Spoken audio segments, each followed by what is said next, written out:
Votre émission médicale vous est présentée en partenariat avec santémaghreb.com, le guide de la médecine et de la santé au Maghreb.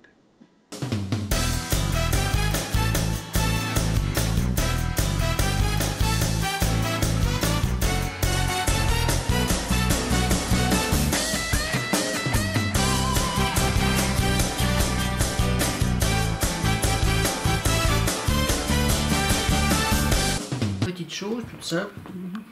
Vous êtes debout, Oui. hein, les pieds bien au sol, voilà, pas trop rapprochés, voilà, suffisamment pour que vous soyez bien à l'aise. J'étais châté. Et là qu'est-ce qu'on va faire? On ferme juste les yeux. Moi, je vais arrêter de parler, volontairement arrêter de parler. Pourquoi? Pour pas vous donner, si vous voulez, une orientation. Vous allez dans votre monde, les yeux fermés, et je vous donnerai pas d'indication plus que ça. D'accord? Le fait de parler, vous savez que je suis devant. Là, je vais me taire. Et là, on va voir un petit peu comment vous allez vous comporter.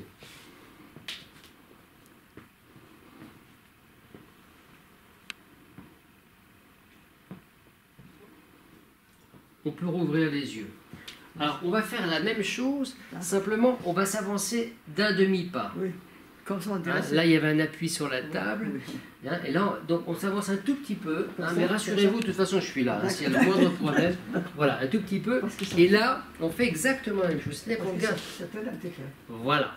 Hein, donc, vous fermez les yeux et je dis plus rien.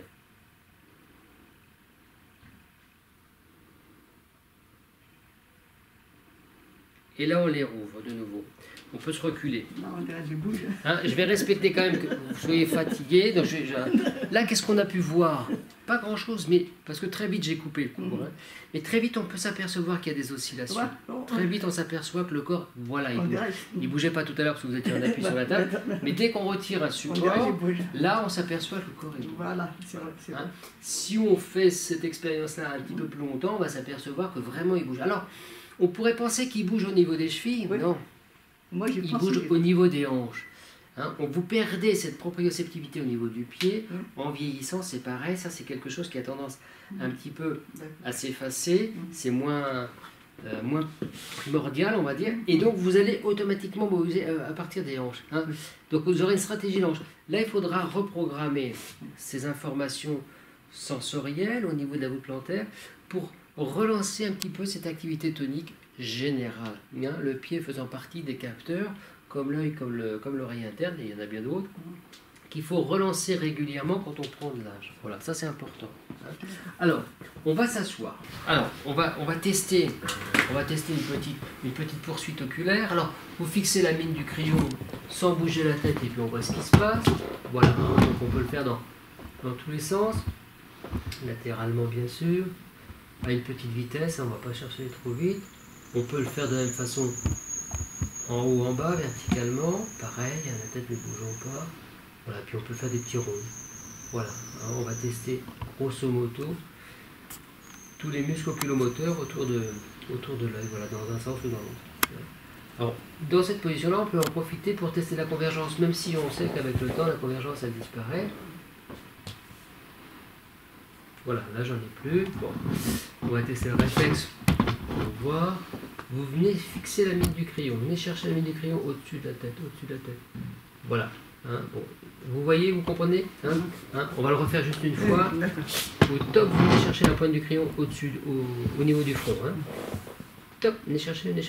Bon, là tout de suite on s'aperçoit qu'il y a un défaut de convergence net, avec un œil gauche qui est complètement divergent. Ça, on va le retrouver sur l'activité tonique posturale, même allongée. Hein, on va le retrouver debout, bien sûr, mais on va le retrouver allongé. La recherche et l'étude posturale varient suivant le patient que l'on a. Si c'est un enfant, si c'est un adolescent qui est bagué, si c'est une femme enceinte, si c'est une femme, une personne plus âgée, voilà, on s'adapte en fonction de la situation. Alors là, qu'est-ce qu'on peut voir? On peut trouver qu'il y a un bassin qui est équilibré. Vous relâcez tout, vous laissez bien aller. Et là, on va tester juste l'activité tonique. Relâchez tout, quand c'est possible. Quand c'est possible, c'est pas toujours possible. Voilà, vous laissez faire. Voilà, vous relâchez tout, vous laissez faire. Là, vous allez repasser assise. Je fais référence à Jean-Pierre Roll,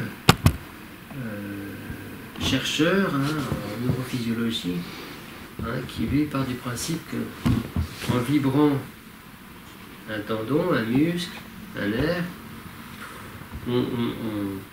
on envoie un stimulé au cerveau et lui, le cerveau va comprendre une action et à partir de là va mettre un certain tonus en conséquence. Voilà. Donc là, le fait de vibrer certains muscles du cou, eh ben, ça va nous permettre de les relâcher. Alors c'est sûr que la vibration, elle doit respecter certaines conditions et notamment une fréquence. Alors, si on vibre trop fort, ça ne marchera pas. Si on ne vibre pas assez fort, ça ne fonctionnera pas plus. Donc ça, c'est toute la subtilité de la technique. Alors on peut vibrer avec des appareils. Dans certaines zones, c'est possible. On ne peut pas forcément vibrer partout avec un appareil.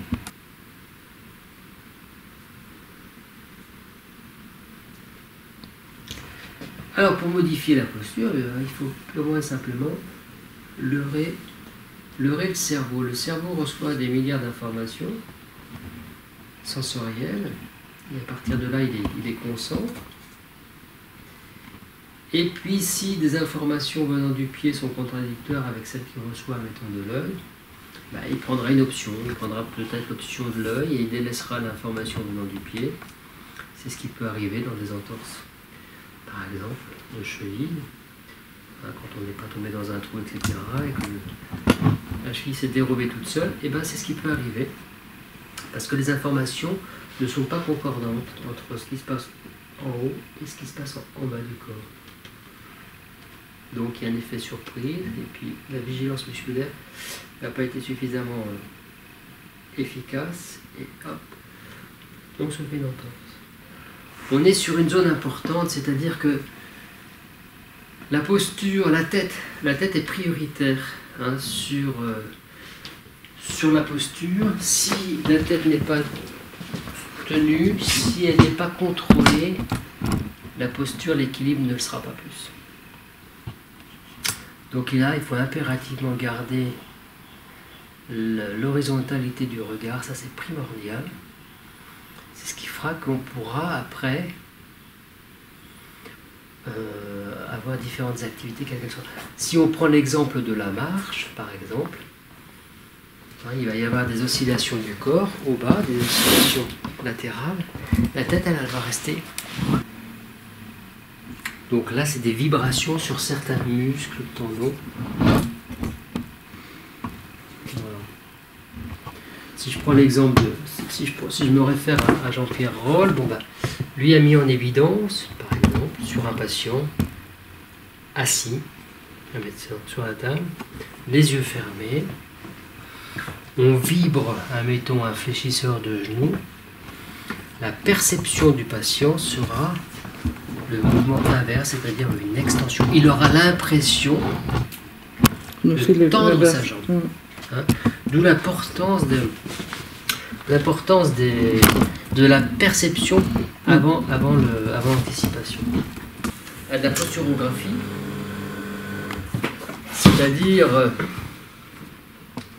c'est-à-dire des plateformes stabilométriques. Alors moi j'en ai ici, c'est des sabots cybernétiques ici, mais là c'est une plateforme simple, les autres elles sont reliées. Où là on a un logiciel et ça nous permet, à partir du logiciel, d'isoler les différents capteurs. Donc on va faire des tests avec les yeux ouverts et des yeux fermés par exemple, et on isolera donc le capteur œil dans les enregistrements que ça génère. On fera la même chose sur un pied avec des semelles, pas de semelles, etc. où on isolera carrément le pied avec un tapis de mousse d'une certaine épaisseur pour ne pas avoir cette information podale. On fera la même chose sur l'activité dentaire, etc. Voilà. Donc on peut, par le biais de la posturographie, vraiment analyser les différentes pressions, les différents centres de gravité, les variations de centre de gravité. Et là, une fois de plus, on va travailler cet espace-là, sous-occipital. Il y a une relation directe entre les muscles oculomoteurs de l'œil et puis les muscles cervicaux, les muscles verniers. Voilà. Donc le fait de relâcher des muscles oculomoteurs, on va aller voir un petit peu comment ça répond au niveau des muscles profonds cervicaux. Voilà. En sachant que l'un interagit sur l'autre et vice-versa. Quand on juge que c'est suffisamment détendu, on peut arrêter la technique.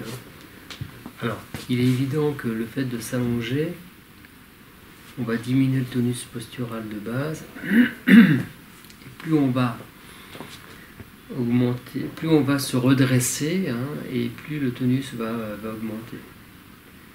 Donc naturellement, de toute façon, ça va se détendre. Mais ça peut se détendre de façon harmonieuse, comme ça peut se détendre de façon disharmonieuse. Il peut y avoir un côté plus tendu que l'autre.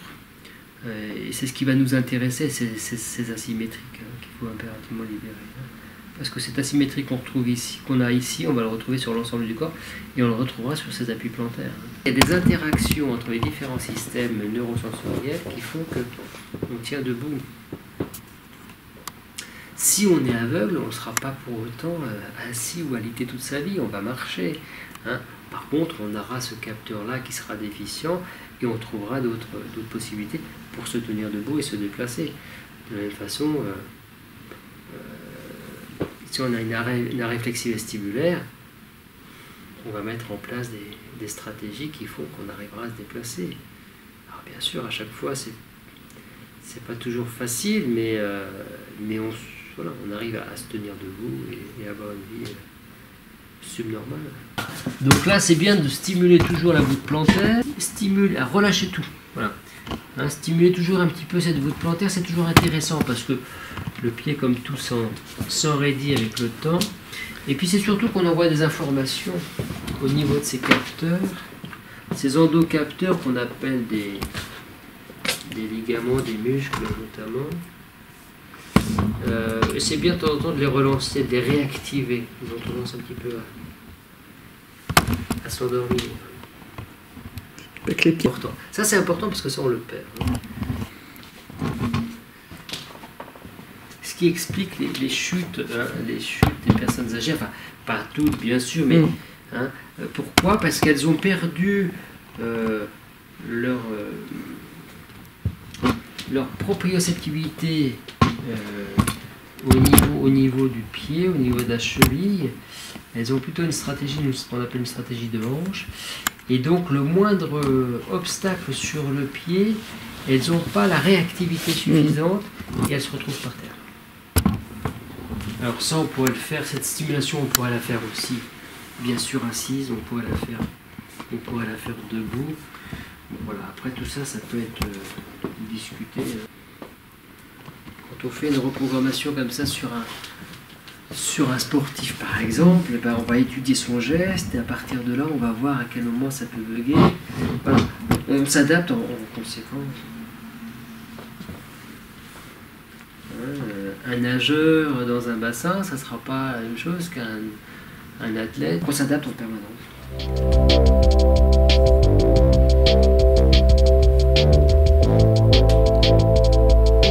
Kiné de formation et puis très vite j'ai dévié sur l'ostéopathie et puis les neurosciences, voilà, pour mieux comprendre, aborder l'ostéopathie. La posturologie, c'est relativement récent, c'est une étude qui est relativement récente. Deux courants, un courant portugais, Lacuna c'est 69, et puis Gaget ça va être, alors Gaget c'est la partie française, et là c'est dans les années 80. Donc autant dire que la posturologie c'est quelque chose de récent. On a pu, grâce à la technologie, mieux appréhender ces choses-là. Et donc la posturologie, c'est s'intéresser aux capteurs neurosensoriels, l'intégration de ces capteurs au niveau des centres sous-corticaux, au niveau médulaire, durmérien, etc. Et puis la restitution sur un plan tonique, sur un plan musculaire. Si je vois pas clair d'un œil, j'aurai une posture de tête qui fera que je vais inhiber cet œil-là. J'aurai une posture particulière. Si j'entends pas d'une oreille, de la même façon, j'aurai une posture particulière parce que j'ai un capteur qui est déficient et je dois m'adapter en fonction de ça. Voilà. Donc c'est ça la posturologie. La difficulté de la posturologie, c'est qu'il faut qu'on puisse discuter avec tout le monde. À la fois avec un ophtalmo, à la fois avec un dentiste, à la fois avec un podologue, un ORL. Pour ça, il faut s'intéresser à toutes ces disciplines, parce qu'autrement, on ne peut pas discuter avec un ophtalmo ou avec un orthoptiste si on ne connaît pas sa discipline, c'est pas possible. Donc le posturologue se doit s'intéresser à tout ça Et à partir de là, quand il isole un capteur déficient, pouvoir parler au praticien concerné et lui dire éventuellement, voilà, qu'est-ce que vous en pensez, est-ce qu'on pourrait éventuellement faire une étude spécifique pour isoler et pour mettre en évidence le problème de ce capteur. Voilà, c'est ça la posturologie. Alors c'est toute la difficulté de cette discipline, c'est qu'il faut pouvoir discuter avec ces praticiens, c'est pas toujours facile. Et on n'a pas forcément tous les mêmes tests. Un ophtalmo fera des tests au niveau oculaire qui ne seront pas les nôtres. Lui, il y a des choses qu'il ne verra pas, que nous, on verra. Et pourtant, ça sera l'œil responsable. Il ne l'aura pas suspecté. Pour les dentistes, moins parce que de plus en plus les dentistes s'intéressent à l'occlusodontie et donc de plus en plus ça leur parle. Après, qu'ils rentrent dans le créneau de la posturologie, qu'ils fassent un traitement en conséquence, ça c'est encore autre chose. Le motif de consultation, ça va être la douleur. Ça va être avant tout la douleur. Donc la douleur, soit on est symptomatique, et là ça sera plus dans un domaine kinésithérapique, on a mal à l'épaule et on va traiter l'épaule, soit on est un peu plus éthiopathique, et là on rentrera plus dans le domaine de l'ostéopathie, et bien entendu, si on élargit un peu le domaine dans la posturologie, et là on va s'intéresser à l'origine du problème. Est-ce que c'est une entrée déficiente? Est-ce que c'est plusieurs entrées qui posent problème, etc. Surtout quand il n'y a pas de traumatisme avéré. On sait pertinemment que la régulation du système tonique postural passe par ces voies-là, passe par toutes ces voies-là, et d'autres encore qu'on suspecte beaucoup moins. Tout ce qui est endocapteur, j'ai pas cité tout à l'heure les capteurs viscéraux, l'interaction d'un viscère déficient sur un état tonique postural. Il y en a d'autres, la dure-mère, je pense notamment aux épidurales où il y a des problèmes pour ce type de manipulation. Voilà, on aura des lombalgies basses, etc. Voilà, donc il peut y avoir, il y a d'autres capteurs qui n'ont pas été cités, la langue, les contacts cuspidiens, dentaires, etc. C'est des choses qui sont fondamentaux. C'est pour ça que la posture évolue toujours en fonction de l'âge, en fonction de ses besoins, en fonction de l'âge. Il est évident que sur un jeune enfant qui commence à marcher, sur une femme enceinte, on a cité tout à l'heure, sur un sportif de haut niveau, voilà, on va avoir une recherche qui sera... Il n'y a pas un patient type, il n'y a surtout pas un patient type. Et en conséquence, on adapte notre recherche et nos tests. J'essaie d'expliquer un peu ce que je constate et je fais en sorte que le patient soit moins passif, qu'il soit acteur de son système, de son corps, et qu'il comprenne mieux comment son corps manifeste, pourquoi il manifeste une douleur et pourquoi il la manifeste. Donc j'essaie toujours d'expliquer un petit peu les différents systèmes entre guillemets buggés qu'il faut rééquilibrer, corriger, pour qu'après il soit plus acteur. Voilà. Bon. Je pense que les gens ont besoin de comprendre aujourd'hui ce qui se passe. Ils sont beaucoup plus dans le questionnement. Ils ont besoin d'explications relativement simples, mais des explications quand même. J'ai un problème de cervical et je soupçonne un problème dentaire. On fait une radio dentaire. Ah, juste, il y a un abcès sous la couronne. Bloum, antibiotiques, on retire la couronne, enfin on fait le soin dentaire adéquat, etc. La douleur va vite s'effacer. Bon, ça c'est des cas simples, quand c'est des cas isolés, quand il y a un problème de sous-correction oculaire, on modifie les lunettes, ou les lunettes sont... J'ai encore vu ça cette semaine, une jeune fille qui vient avec un problème cervical, bon, tac, je l'écoute, etc.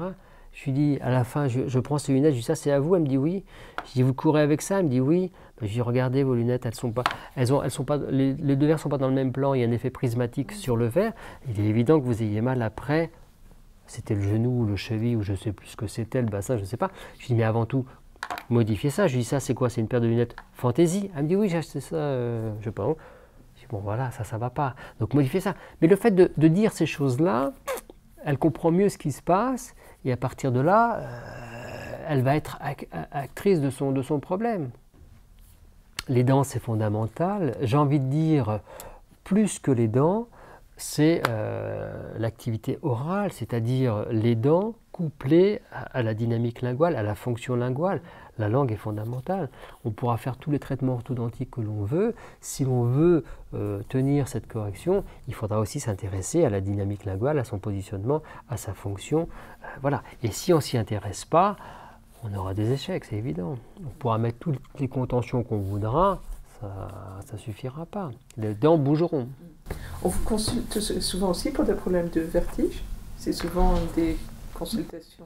Vertige, oui. Vertige, oui. Maintenant, qu'est-ce qu'on appelle par vertige? Voilà. Très souvent, un vertige, c'est un problème d'oreille interne. La plupart du temps, on n'a pas de problème d'oreille interne. Donc, c'est une sensation vertigineuse. Et là, très souvent, là, il faut vérifier différents capteurs. Et l'œil est quand même un capteur qui rentre très souvent en compte. Très, très souvent en compte. Je ne dis pas que c'est le seul, loin s'en faut. Mais voilà, donc... C'est ça en fait la consultation en posturo. Le résultat, c'est être mieux dans son corps, on va dire, moins de douleur. Et puis surtout, se dire, c'est marrant, j'ai toujours mal au même endroit. Ou on m'a manipulé, mais ça revient. Et là, c'est de se dire, qu'est-ce qu'on n'a pas fait, qu'est-ce qu'on n'a pas compris? Pourquoi à cet endroit-là et pas un autre? Voilà. Donc, quand il y a une récurrence sur des problèmes arachidiens, entre autres, mais ça peut être d'autres, je pense à des épicondylites, par exemple, des choses. C'est de se dire qu'est-ce qu'on n'a pas interrogé, qu'est-ce qu'on n'a pas fait, qu'est-ce qu'on n'a pas soupçonné. Voilà. Ce qui est sympa dans cette profession, c'est que c'est jamais la même chose. Je ne vais pas parler des états émotionnels, parce qu'il est évident que la posture sera influencée par son état émotionnel. La posture sera influencée aussi par son traitement médicamenteux. Tout ce qu'on va prendre au long cours. Il faut savoir qu'un antidépresseur pris trop longtemps, trop souvent, trop longtemps, aura une action sur l'activité tonique oculaire. Ça entraînera des troubles. Des troubles de vigilance, ça entraînera des troubles peut-être d'équilibre, des troubles de concentration, etc. etc. Donc, voilà, tout ça, ça à prendre en compte. À partir de là, on fait avec les moyens que l'on a. On renvoie à des spécialités parce que très souvent on travaille avec d'autres, on ne peut pas travailler tout seul dans notre coin, ce n'est pas possible. C'est ce qui est intéressant dans cette discipline-là, c'est qu'on est souvent obligé de faire appel à un dentiste, un orthodontiste, un ophtalmo, une orthoptiste, une orthophoniste, voilà, pour justement améliorer le problème. Voilà. La dyslexie, par exemple, ça va être l'exemple même de ces troubles perceptifs des enfants. Et autrefois, on les classait en leur disant il est feignant. Aujourd'hui, de plus en plus, on se rend compte qu'en fait, ils n'ont pas la même perception du monde que l'on a nous. À partir de là, il faut qu'on comprenne mieux comment ils ressentent les choses pour mieux les aider et pour mieux les intégrer dans notre système à nous. On les évalue dans notre vision du monde à nous, qu'on ne soit pas trop... Voilà, c'est ça en fait. Et ça c'est le genre de profil que moi j'aime bien parce que le corps enseignant est souvent désemparé. Les parents sont fatigués et sont désespérés. L'enfant perd complètement confiance en lui et donc souvent en échec scolaire. Et la plupart du temps, c'est des enfants qui ont un QI nettement supérieur à la moyenne. Ils mettent en place plein de stratégies, mais ça leur coûte une énergie folle. Et les médecins, la plupart du temps, ils sont perdus dans tout ça. Voilà. Là, ça, c'est des enfants que moi j'aime bien traiter. Voilà. Ça, c'est des consultations qu'on voit de plus en plus aujourd'hui. Voilà. Là, j'ai travaillé sur un bouquin depuis quelques années, avec un ophtalmo à Beaune. Là, son fils était fort dyslexique. Il s'est intéressé à ce trouble dyslexique et qu'est-ce que lui, en tant qu'ophtalmo, pouvait apporter à son enfant pour lui rendre un quotidien plus meilleur. Voilà. Donc, voilà, on rentre dans une sphère qui est très spécifique. Maintenant, la difficulté de cette posturologie, c'est d'avoir des confrères qui ont à peu près le même regard. Voilà. Ça, c'est difficile. Hein. Donc, avoir une équipe autour de soi, multipraticiens, dans différentes... Ça, c'est pas évident. Il faut la faire, il faut la créer. Il faut la créer. Alors, à Paris, dans des grandes villes, c'est facile. À Soissons, c'est un peu plus difficile. Mais bon, on y arrive. Hein. On y arrive. Hein. Question prise en charge. Est-ce que ça peut pas être prise en charge, ça peut être un obstacle. C'est clair que ça peut être un obstacle, même si je pense que, moi ça fait bientôt 25 ans que je fais de l'ostéo, même si je pense qu'aujourd'hui, de plus en plus de mutuelles prennent en charge. Il y a 25 ans, c'était hors de question. Aujourd'hui, c'est plus le cas. De plus en plus. Après, c'est là où il faut être, à mon sens, précis pour éviter de se disperser. Hein. S'il y a, mettons, un problème d'ordre oculaire, ou s'il y a un problème de dyspraxie linguale, ou un problème... Il faut être précis, vite rentrer dans cette discipline-là, autrement on peut tourner en rond pendant longtemps et puis avoir pour pas dire pas de résultats. Ça, c'est possible. Donc c'est là où il faut être précis. Voilà. Pour résumer, si vous voulez, vous disiez que donc la posturologie s'adresse à tout le monde. De 7 à 77 ans. Ah ouais, non, mais à tout le monde. Mais même avant, hein, j'irais même dire jusque-là, même avant, sur un nourrisson qu'on voit, moi je vois, bon, il y en a que je vois à 5, 10, 15 jours, 1 mois, 2 mois, 3 mois. Dès le départ, j'ai envie de vous dire, hein, depuis 20 ans, on a une pathologie récente qui est la plagiocéphalie. C'est une déformation du crâne. C'est pas le syndrome des enfants qu'on disait qu'on couchait sur le dos. Sur le dos, c'est ça? Voilà. Ouais. Hein, mais ça, c'est une réglementation qui a fait suite à la recrudescence des morts subites du nourrisson. Donc on a obligé les parents à coucher les enfants sur le dos. Donc on a eu l'apparition de ce type de pathologie depuis. Bon, vous voyez bien, et c'est facile de le comprendre, vous voyez bien que si on a des enfants de ce type-là, en consultation, regardez les axes des oreilles, vous imaginez la même chose au niveau des yeux, ça ne peut pas aller. Hein, comment le cerveau arrive, hein, si tout ça c'est bancal, comment voulez-vous qu'il aille bien? Bon, bah ça, c'est des enfants à fort potentiel dyslexique. Je ne dis pas qu'ils le seront tous, mais il y a des fortes probabilités pour qu'ils en soient, ou qu'ils aient une forme de dyslexie. Bon, voilà. Donc pour en revenir à votre question, on les prend tout jeunes, à titre préventif. Si on a ça, il faut vite faire en sorte de rééquilibrer ces centres sensoriels pour éviter éventuellement, a posteriori, avoir des troubles dyslexiques sévères. Voilà. Donc il n'y a pas forcément d'âge. La femme enceinte, si elle a une asymétrie tonique et qu'elle tombe enceinte, bon, l'enfant va peut-être se positionner d'une certaine façon parce que sa posture à elle est faite de telle sorte que c'est plus libre d'un côté que de l'autre.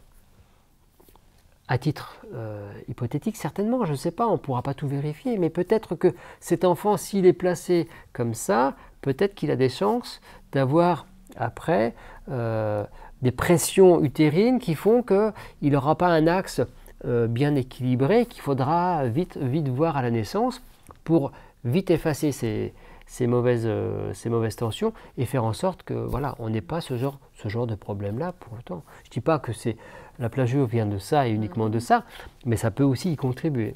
Voilà. Donc, il n'y a pas d'âge et tous les publics sont possibles. Voilà. Et quand je dis qu'il n'y a pas d'âge, c'est que même des personnes âgées, 4e âge, on peut agir sur pas grand-chose tout à l'heure.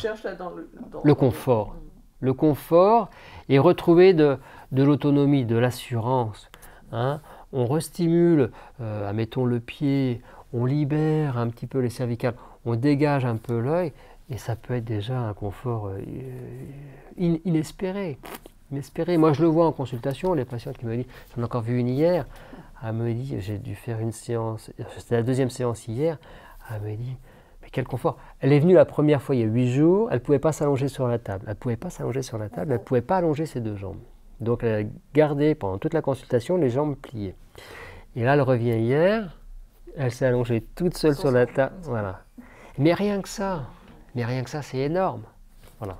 C'est énorme pour elle dans son quotidien. Voilà. Alors on n'a pas la prétention de tout corriger, loin s'en faut, mais si on peut apporter un confort au quotidien, la partie est gagnée. Voilà. Donc il y a tout public. D'où l'intérêt, la possibilité, enfin, l'intérêt pour vous de continuer à vous former à toute... C'est indispensable parce que ça évolue.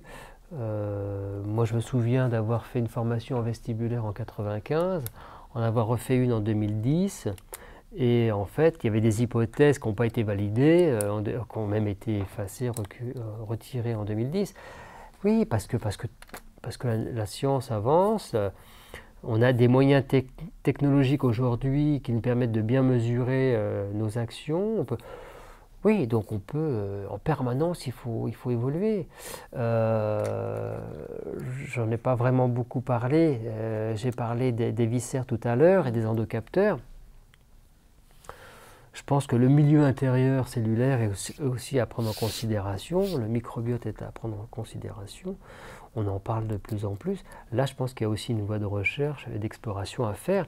Et ça sera certainement intéressant dans notre système de régulation posturale. Donc c'est pour ça qu'on ne jouera pas uniquement sur un problème squelettique ou ostéomusculaire. Voilà. Donc le champ d'action est très très large. Très très large. Une spécialité qui est en pleine évolution, constante évolution. Je pense, ouais. Alors là, je lisais encore sur Internet, là, hier ou avant-hier, des gens qui parlent de formation pour de la posturographie. Bon, posturographie, posturologie, bon, on va se chercher à se différencier. C'est toujours le même danger, c'est qu'en fait, il y en a certains qui vont chercher à se différencier, puis au bout du compte, on va faire un petit peu tout et n'importe quoi. Bon, on a des moyens aujourd'hui d'études, hein. Je parlais de la posturographie tout à l'heure avec des appareils, etc., des plateformes. Là, ça nous permet d'être... on peut répéter ça à l'infini, je veux dire, voilà. Des tests subjectifs, il y en a pléthore. Maintenant, voilà, c'est au bon vouloir d'interprétation du praticien.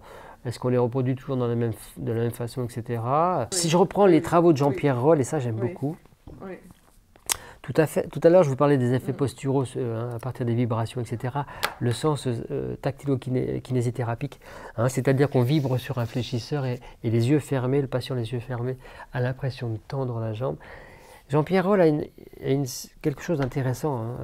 Le cerveau se structure toute une vie grâce aux activités sensorielles de ses commandes motrices. C'est-à-dire qu'en fait, on joue du piano, et ben on va affiner ça par la répétition. Voilà.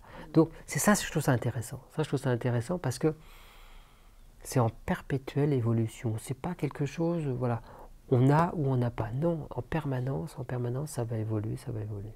Ça, c'est intéressant. Moi, je trouve ça, c'est intéressant. Pour en revenir à la posturographie, on peut la qualifier comme telle. Elle examine la contribution des réflexes vestibulo-spinales au maintien de la posture et seulement après de l'équilibre.